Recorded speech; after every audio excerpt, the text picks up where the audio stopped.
Hey, today we're organizing our closet. Are you ready?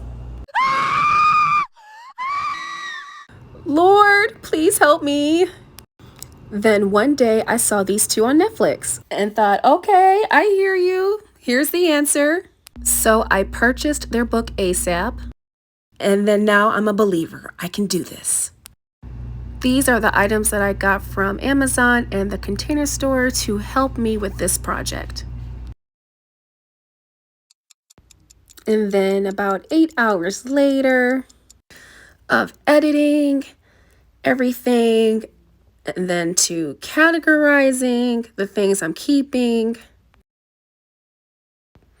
through the headaches and moments of insanity, our closet goes from this to that. Or in the words of the home edit, contained. So happy with how this turned out. They said that this is the toughest project to do and this should not be your first one, but I'm hard-headed and I did it anyway. And all I can say is I did that. So proud.